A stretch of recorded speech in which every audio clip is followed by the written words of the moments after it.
እግዚአብሔር ይመስገን። ስለነበረንም የጸሎት የዝማሬ ጊዜ ሁሉ ጌታ ለዘላለም የተባረከ ይሁን። ከኔ ጋር አብረን በጣም ጥቂት የጌታን ቃል አብረን እንካፈላለን። እንግዲህ የመጨረሻ መልእክታችን ኢየሱስ ነው አይደል? የመጨረሻ ንግግር፣ የመጨረሻ መልእክት፣ የመጨረሻ ድምጻችን ኢየሱስ ነውና እግዚአብሔር ቢረዳን ስለ ኢየሱስ እያወራን ትንፋሻችን ቢያልቅ ጥሩ ነው። ይሄ ትንፋሽ ራሱ እልቅ ቢል ጉልበታችን ስለሱ በማውራት ደክሞ ቢያልቅ እድሜያችን ቢያልቅ ኢየሱስ ሳያልቅብን ዘመናችን ቢያልቅ ጥሩ ነው አይደል? ስለ ኢየሱስ ዝም ብለን እያወራን እድሜያችን አልቆ የሚቀጥለው ሰው ተቀብሎ የሚቀጥል ለ2000 ዓመታት ያህል እንደሱ ነው አይደል እየተወራ የመጣው እና አላለቀም እና ዘንድሮም አያልቅም። እግዚአብሔር እናንተ ጋር ኢየሱስን ያብዛው እና ሰማይም ስንሄድ በመሰረቱ የምንቀጥለው ከሱ ጋር ነው።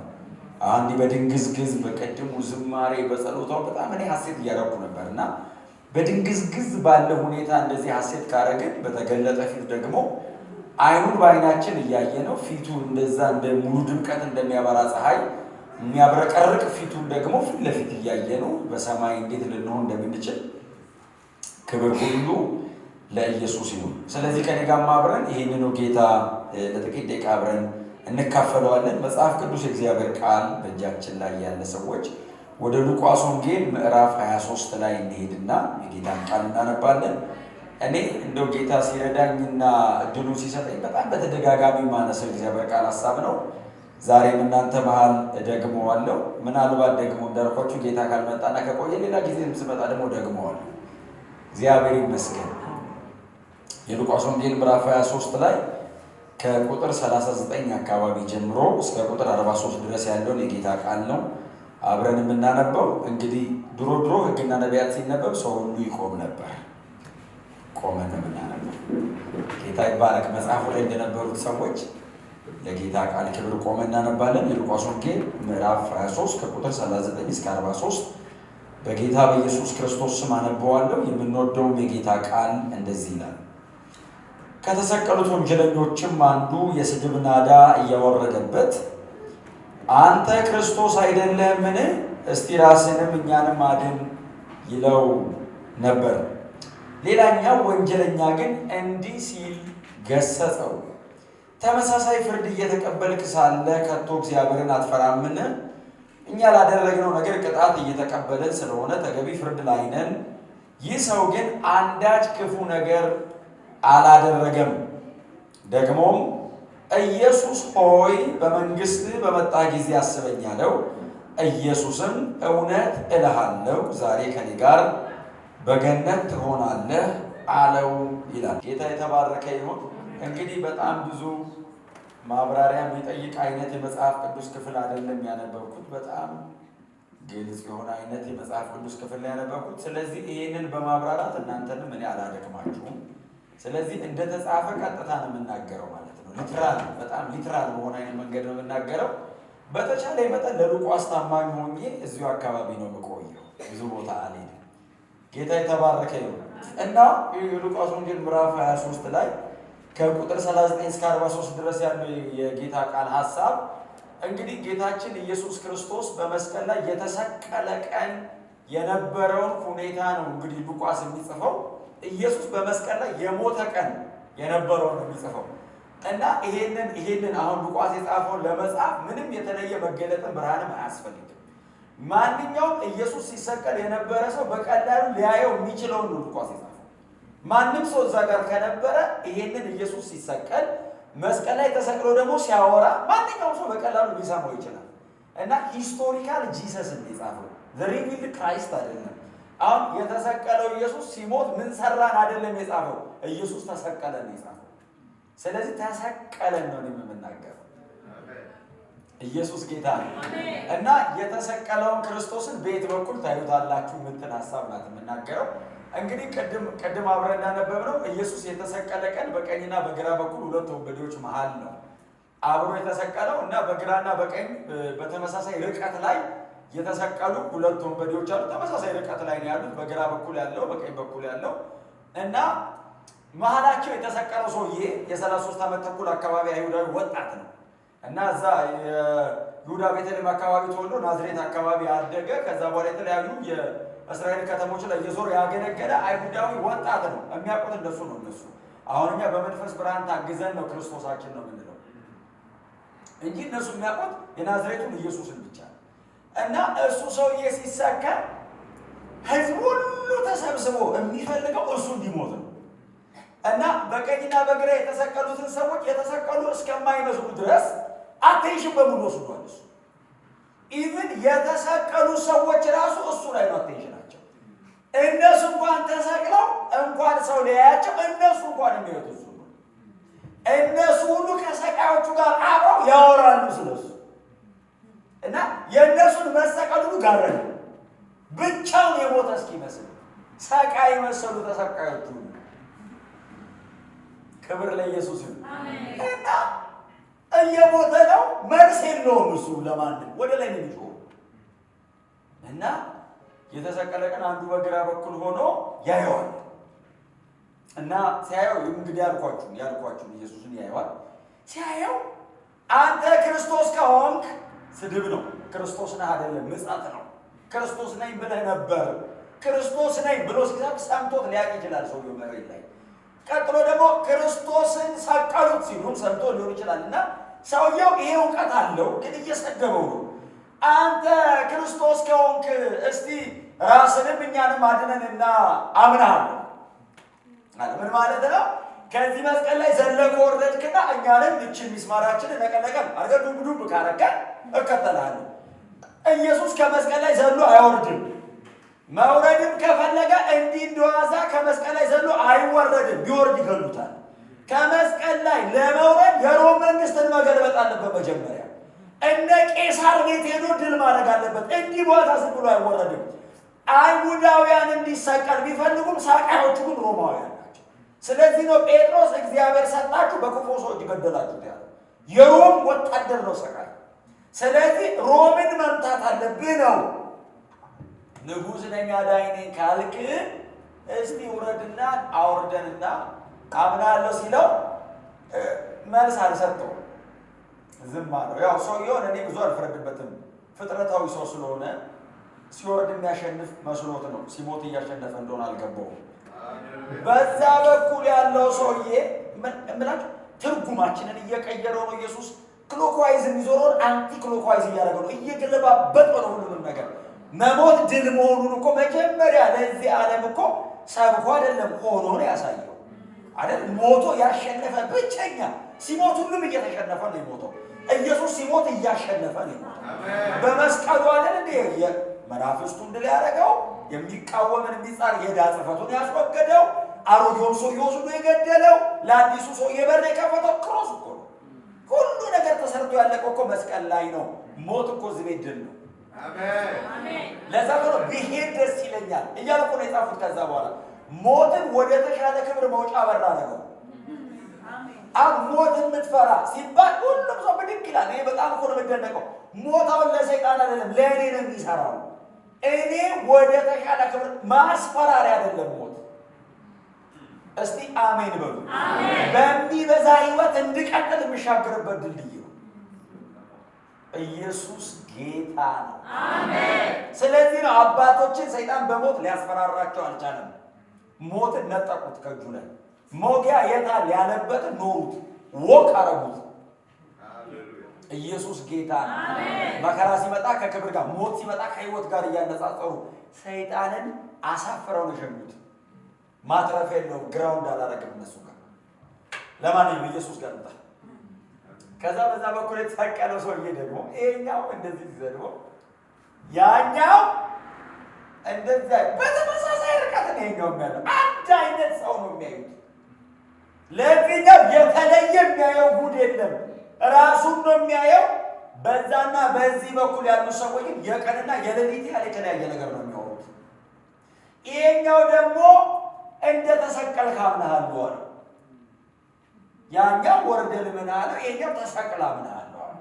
እኛ ደግሞ የተሰቀለ ክርስቶስ ነው የምንሰብከው። አሜን። በትህትና ጎናቸው ሰው የተሰቀለውና የወረደው ነው የምታምኑት። ብዙ አላስጨንቃችሁም፣ ብቻ ነው የምሰጣችሁ። ወርዶ ነው ተሰቅሎ ነው የምታምኑት ነው። ክብር ለኢየሱስ ይሁን። ከብሮ እስኪመጣ እንደተሰቀለ እንሰብከዋለን። እንደተሰቀለ እየሰበክ ነው በብዙ ግርማ ይመጣል። አሜን። በጣም በታላቅ ማስፈራት የሰማይ ሰራዊትን አስከትሎ ደመና ድረስ ይመጣል። አሜን። ይሄ ሩቅ አይደለም፣ በቅርብ የሚሆን አሜን። በእውነት መራ ጨርቃችን ነው እዚህ የሚቀረው። ጥርግ ብለን ነው የምንሄድ። አሜን። በፍጹም ለሚፈልጉ ተተንላቸው እንሄዳለን። አሜን። በጣም በቅርብ የሰማይ ሰራዊትን በሙሉ ይዞ ደመና ድረስ ይመጣል። የአየሩ አለቆች ምናምን የሚባል ተደርምሱ ይወድቃል። ኢየሱስ ደመና ድረስ ይመጣል። 24,000 ጫማ ማለት ነው። ለእኛ ነው የሚመጣው፣ ለዓለም ሁሉ አይመጣም። ለእኛ ነው የሚመጣው። እኛ ሄደን ቀጥሎ ነው አንድ ላይ የምንመጣው። እስቲ አሜን በሉ። ፈርስት ካሚንጉ ለእኛ ነው፣ ሰከንድ ካሚንጉ ነው አጠቃላይ። ያኔ ደግሞ አብረን ነው የምንመጣው። ለድል ነው የምንመጣው። ለ1000 ዓመት ለመግዛት ነው የምንመጣው። አውሬውን ድል ለማድረግ ነው የምንመጣው። 7 ዓመት ሰማይ የበጉ ራት አለ፣ ሰርግ አለ፣ ስንት ጉድ አለ ሰማይ። ሰሙኑ ሰማይ ዘላለም ነው፣ አይመሽም አይነጋም። 7 የሚቆጥረው እሱ ነው፣ እኛ አናውቀውም። አይመሽም። አሁን እኮ ስለመሸ ነው ነገ የምንለው። ነገ የለም ሰማይ። ዘላለሙ 7 ዓመት ዶት ራሱ አይደለም፣ 1000 ዓመት ራሱ ነጥብ አይደለም። እንቀላቀለዋል። የታወቀውን ያህል የሚናገርበት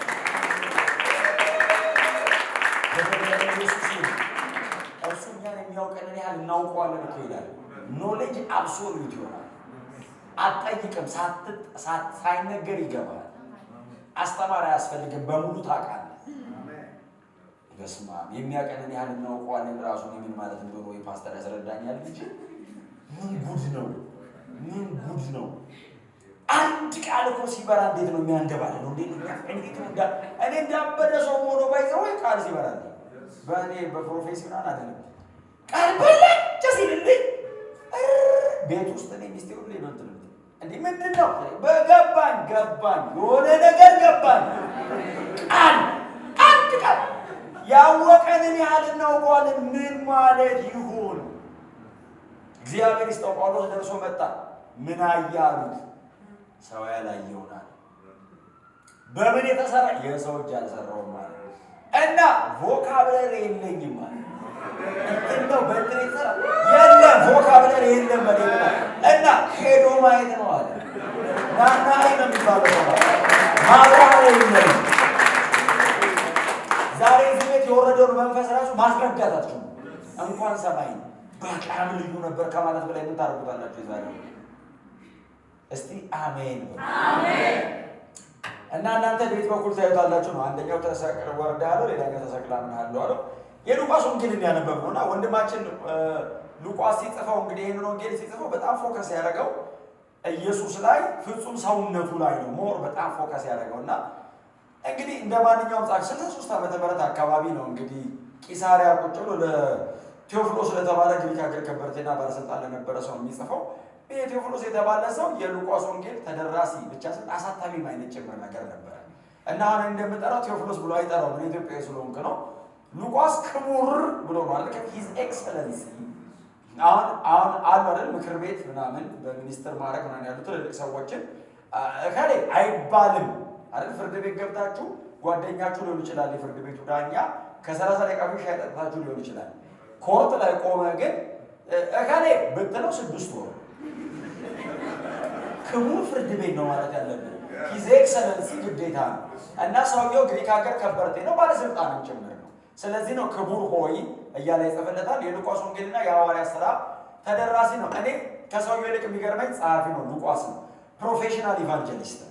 ፊዚሽያን ነበረ፣ ሐኪም ነበረ ሰውየው። በኋላ በደረሰው መለኮታዊ ጥሪ ነው የወንጌል አገልጋይ ሆኖ ከነ ጳውሎስ ጋር አብሮ ፓርትነር ሆኖ የቀጠለው እንጂ ሰውየው ፕሮፌሽናል ነው። በጣም የሚገርማችሁ ከ12ቱ መሀል የለም፣ ከ70 መሀል የለም፣ 120 ውስጥ የለም። ኢቭን እስራኤላዊ አይደለም ሰውየው ሶሪያዊ ነገር ነው። አሕዛብ ሆኖ ብቸኛ ነው። አዲስ ኪዳን ላይ የጻፈ ሲጽፍም ደግሞ ዝም ብሎ አልጻፈም። 2 ቮሉም ያለው ትልልቅ መጽሐፍ የአዲስ ኪዳን 27% የሉቃስ ነው። 20% በላይ ክላሲካል ግሪክ ሉቃስ ነው። ኒው ቴስተመንት ላይ ፕሮፌሽናል ነው። አይሁዳዊ አይደለም። ኢየሱስን ባያውቀው ግን ዝም ብሎ መጥቶ 20% ጽፈ ይላል።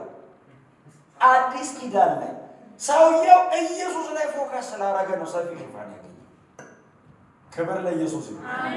እና የሉቃስ ወንጌልን የኢየሱስ ፍጹም ሰውነት ላይ በጣም አተኩሮ ይጽፋል እና ሲጽፈው ምዕራፍ 1 አካባቢ ከምታስታውሱ ከሆነ ቀድሞት ማቴዎስ 37 አካባቢ ስለተጻፈ አወላለዱን ከማቴዎስ የተዋሰ ነገር ይመስላል።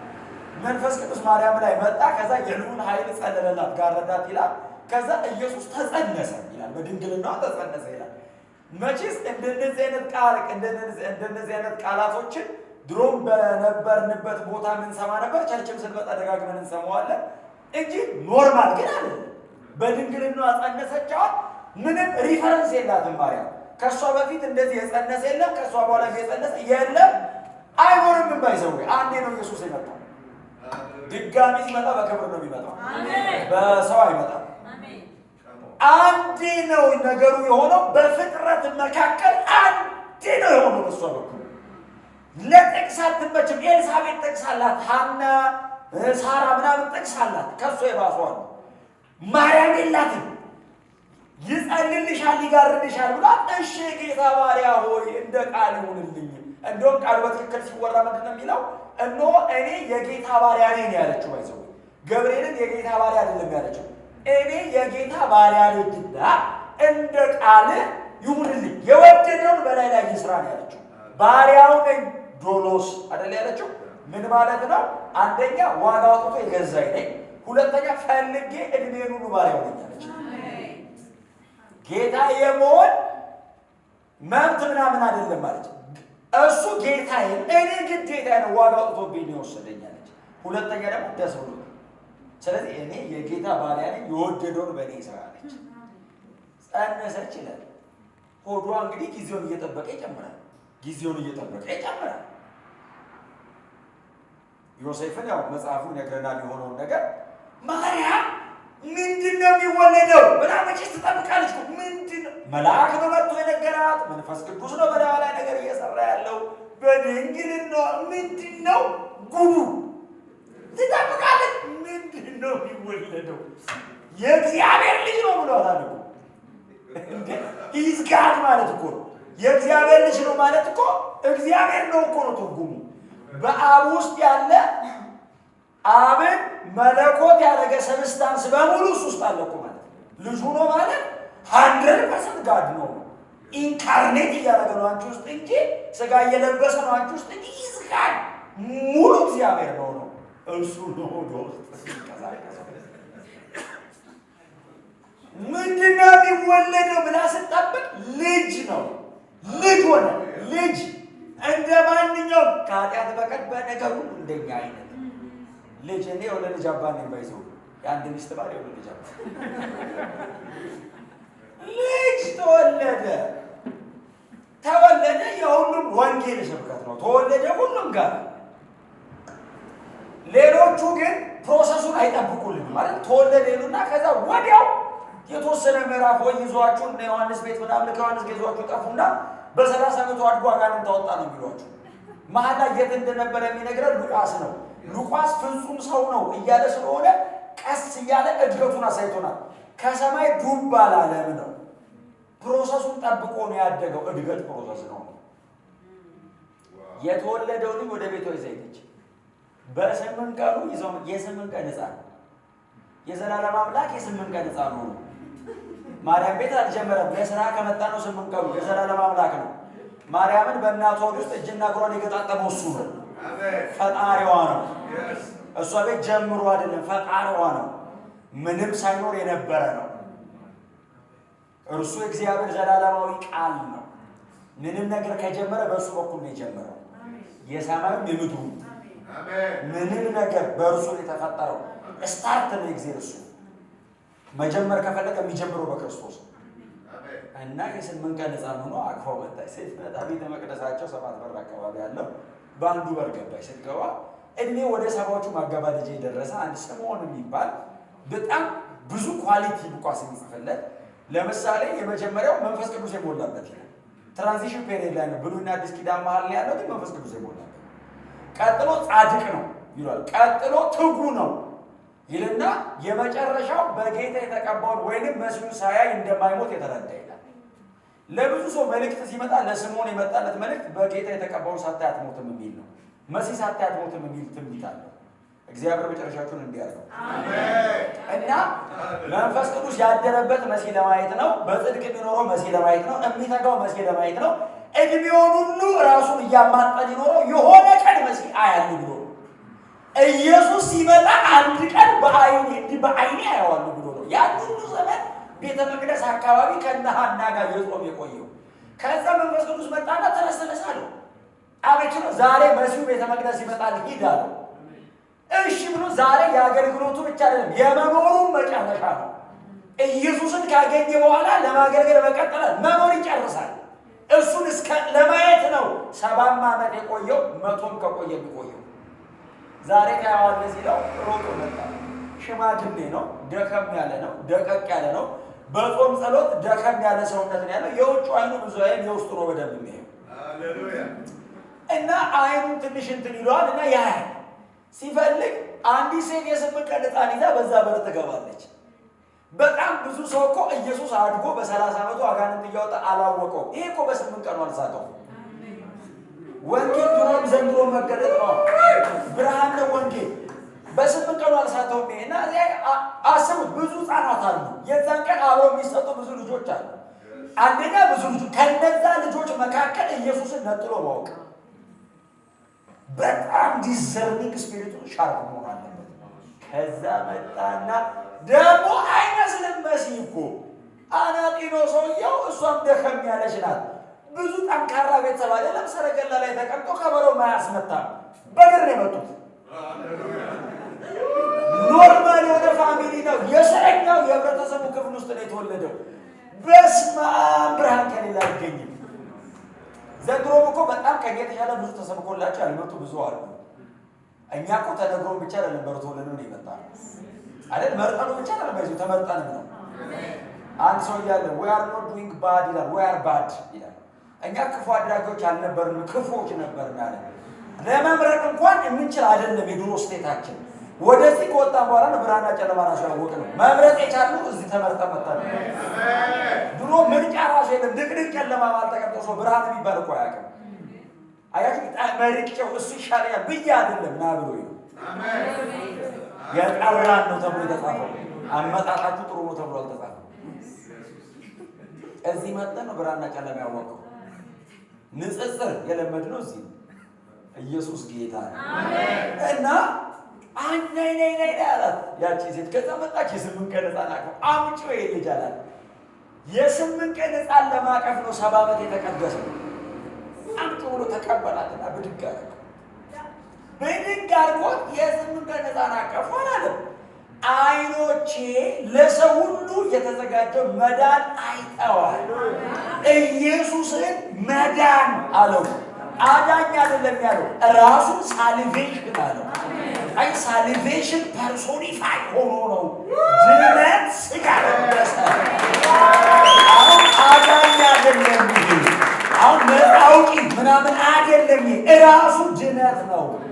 አያችሁ፣ እውነት ተናጋሪ አይደለም ኢየሱስ፣ እውነት ነው። ኢየሱስ ጥበበኛ አይደለም፣ ጥበብ ነው። አይ ጥበበኛ ሰለሞን ነው፣ አንተ ጥበበኛ ልትሆን ትችላለህ። ኢየሱስ ጥበብ ነው። ዋይዝ አይደለም፣ ዊዝደም ነው። ከሱ ላይ ነው በማንኪያ የምትወስድ። ኢየሱስ ይባል። ክብር ለኢየሱስ ይሁን።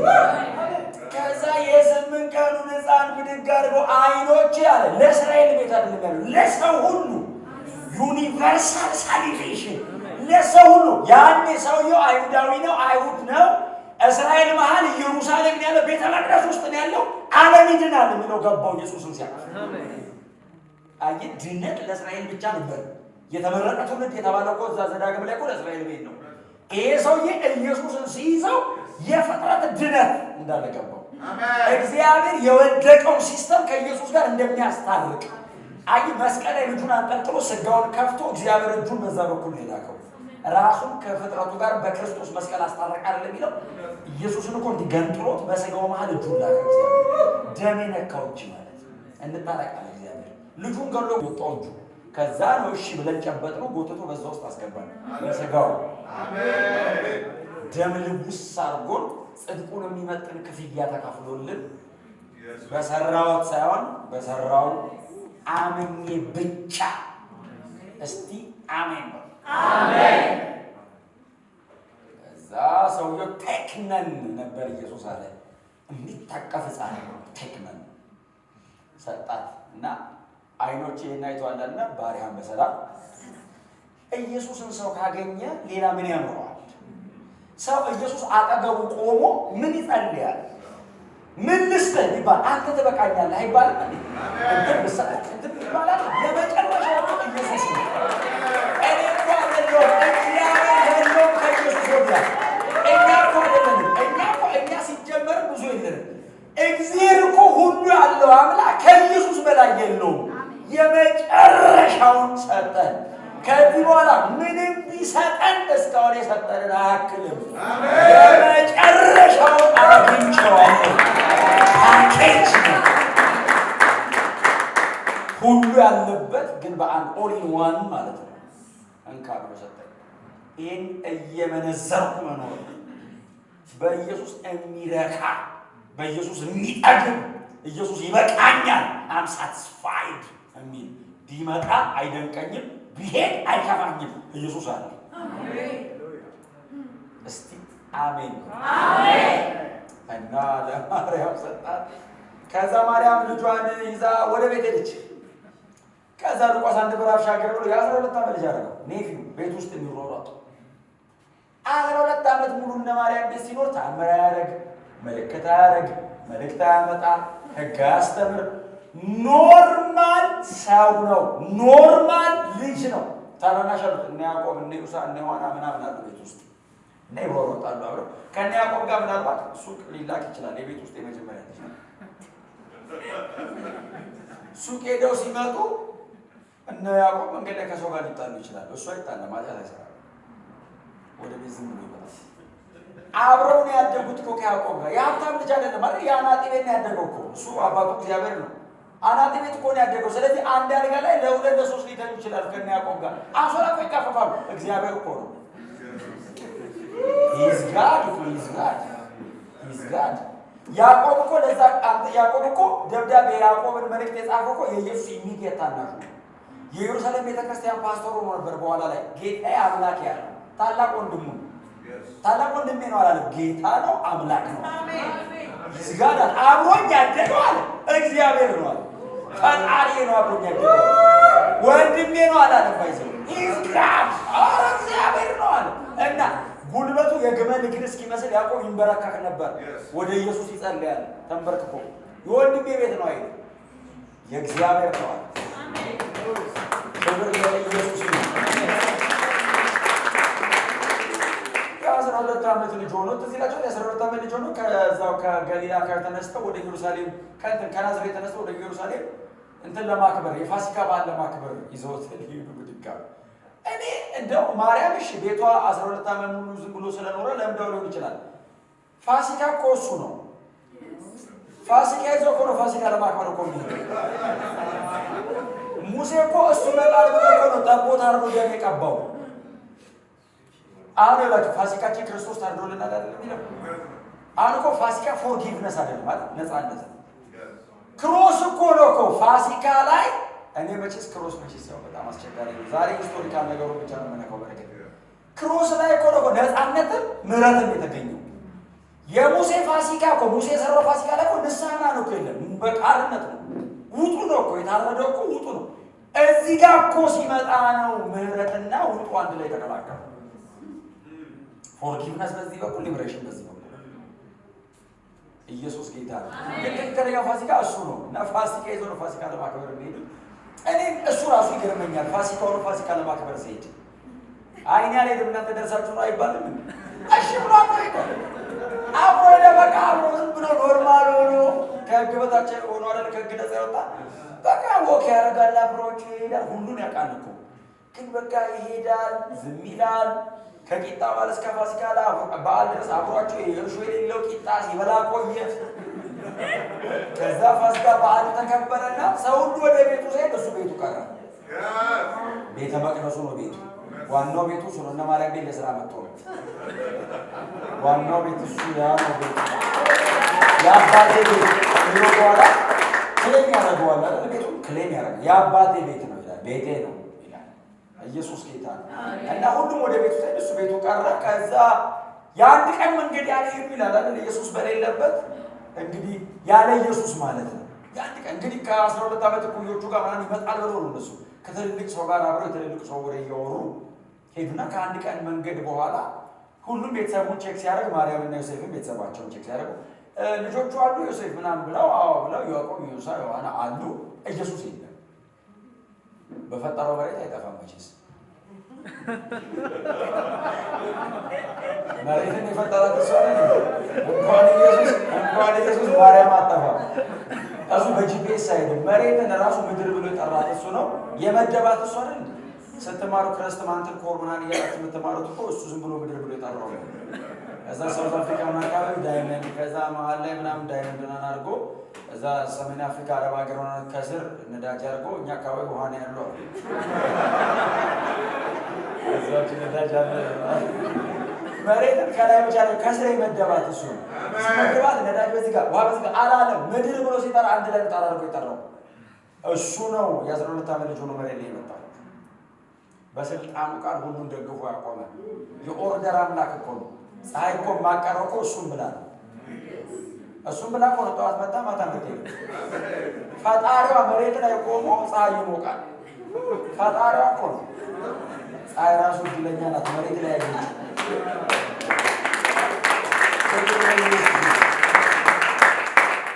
እና የት ሄደ ብለው የአንድ ቀን መንገድ ጥለውት መጥተው 2 ቀን አንዱ ቀን መንገድ ነው አንዱ ቀን ፍለጋ ተጨመረበት። 2 ቀን ፈጅተው ሲመጡ ቁጭ ብሏል ብቻውን። የሕግ መምህራን አሉ ፊት ለፊቱ ላይ ይጠይቃቸው ነበር ይልና ይመልስላቸው ነበር። ከባድ ነው ጥያቄ እንዴ! እድሜያቸውን ሁሉ ያጠኑት ሕግ እኮ ከእሱ ባህሪ ነው ድራይቭ የተደረገው። ከባህሪው እኮ ነው ሕግ እኮ የሰጣቸው። እሱ እኮ አያጠናውም። መለኮትነትን አይለማመድም። እግዚአብሔርን ልምሰል እኮ አይሉም። እግዚአብሔር ነው የሚኖረው ሁሉ መጽሐፍ ቅዱስ ሆኖ ይቀጥላል። እሱ ካለ እኮ የ12 ዓመት ጉሮሮን እየጠራጋ አይደለም፣ የእግዚአብሔር ድምፅ ነው።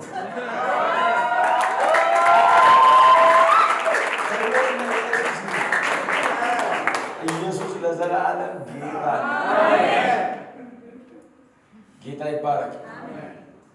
እና ሂዝ ጋድ ስቲል ሂዝ ጋድ። የ12 ዓመት ልጅ ሆኖ እኮ ዴቲው በሂውማን ፍሌሹ እኮ ተጋርዶ እንጂ መለኮት ነው። የት ጋር ተጠቀመው እናወራለን እንጂ እግዚአብሔርነቱ እኮ ማንነቱ ነው፣ ሊክደው አይችልም። እስቲ አሜን። ኢቭን ሰቦርዲኔሽኑ እኮ መገዛቱ ፈንክሽናል ነው። በምግባር ተገዛ እንጂ በማንነቱ እግዚአብሔር ነው። እኔ እያለ የሚያወራው ተበድሮ እኮ ያወራል። ከራሱ ነው የሚያወራው። አንዳንድ ቦታ እኮ ሲያዝ እኮ አብን እኮ አስፈቅዶ አያዝም፣ ራሱ ነው የሚያዘው። ዝም በል ጸጥ በል ሲል እኮ ከአፉ ነው የሚያወጣው። ሙሴ እኮ ባህር ዝም ለማሰኘት እኮ ቃል ፈልጓል። ኤልያስ ሰማይ ለመዝጋት እኮ ቃል መጥቶለታል። ኢየሱስ ቃል አይመጣለትም፣ ከራሱ ነው የሚያወጣው። ኔቸርን እንደ ቻይልድ ነው የሚያዘው። ዝም በል ጸጥ በል ምናምን ሲል የመሬት መንቀጥቀጥ ከስር አለ፣ ከላይ ባህር አለ፣ ከላይ አውሎ ነፋስ አለ። ዝም በል ጸጥ በል ለሁለት አይደለም የሚሆነው። በቃ እሱ ዝም በል ጸጥ በል ይላል። እነሱ ይሄ ነው ብለው ተከፋፍለው ራሱ ጸጥ ይበሉ። ውሃ ይሄ ነው አለ፣ መሬት ይሄ ነው አለ፣ ነፋስ ወሰደው ጸጥ አለ። እግዚአብሔር ነው መለኮትነቱን አይደለም የሚያሳየው እሱ። ምክንያቱም ፈሩ አይደለም የሚለው ዝም ሲያሰኘው ፈሩ። አገር ሲናወጥ ያልፈሩ ዝም ሲያሰኘው ሁሉም ፈሩ ይላል። ፈሩ የሚለው ኤፎቤት ሳንፎቦን የሚለው ቃል መለኮት በብሉይ ኪዳን ሲና ተራራ ላይ እግዚአብሔር ሲና ላይ ሲወርድበት ሕዝበ እስራኤል በሙሉ እየተንቀጠቀጠ እግዚአብሔር አይናገርን አንተ ተናገርን ብሎ ፈሩ ይላል። እግዚአብሔር ሲና ላይ ሲወርድ ያንን ፍርሃት እነ ጴጥሮስ ፈሩ ይላል። ስለዚህ ኢየሱስ እግዚአብሔር ነው ለማለት ነው ፈሩ የሚለውን ያስገባው። መለኮት ሲመጣ ሥጋ ለባሽ የሚፈራውን ፍርሃት ነው የፈሩት። ዝም ብሎ ፍርሃት አይደለም፣ ጸጥ ስላላ አይደለም የፈሩት። ዋት ማን ኦፍ ማን አይደል ያሉት። ይሄ ማን ነው አሉ። ወይ ተአምር አይደለም ያሉት፣ ማን ነው እሱ ያሉት። አሁን እኮ የሆነ ተአምር ሲደረግ ተአምሩ ይገርማል ነው የሚባለው። ኢየሱስ እኮ ወይ ተአምር አይደለም የተባለው፣ ይሄ ማን ነው? ዋት ማን ኦፍ እንደኔ ይበላል፣ እንደኔ ይጠጣል፣ እንደኔ ይተኛል። ትራስ ስሞ ተኝቶ እኮ ነበር፣ ቀስቀሶት ነው ብድግ ያለ። እንደኔ ሁሉንም ነገር ያደርጋል። እንደኔ ሰው አይደለም ወይ ነው? አዎ አይደለም ነው። ማርቆስ የእግዚአብሔር ልጅ ነው ብሎ ቀጥታ ሰው ብቻ አይደለም እግዚአብሔር ነው ነው። እስቲ አሜን በሉ። አሜን። እና ከዛ ማርያም መጣች፣ ይጠይቃቸው ይመልስል። ግራ ገብቷቸው የማን ነው ልጅ ሲሉ ማርያም ተለቃለች። ልጄ አለች። እኔና አባት ስንፈልግ አንተ የት ሄደህ ነው አለችው። የት ጠፍተህ ነው አይባልም። ይሄ ነው ስትለው መልስ ሰጣል። አንድ መልስ ነው ዝም ብሎ የመለሰ ግን ሁለት ነው። በአባቴ ቤት ኖር ዘንድ እንዲገባ ያታውቂ ምን ማለት ነው? እኔና አባት አይደል ያለችው? ዮሴፍ አባት አይደለም ማለት በአባቴ ቤት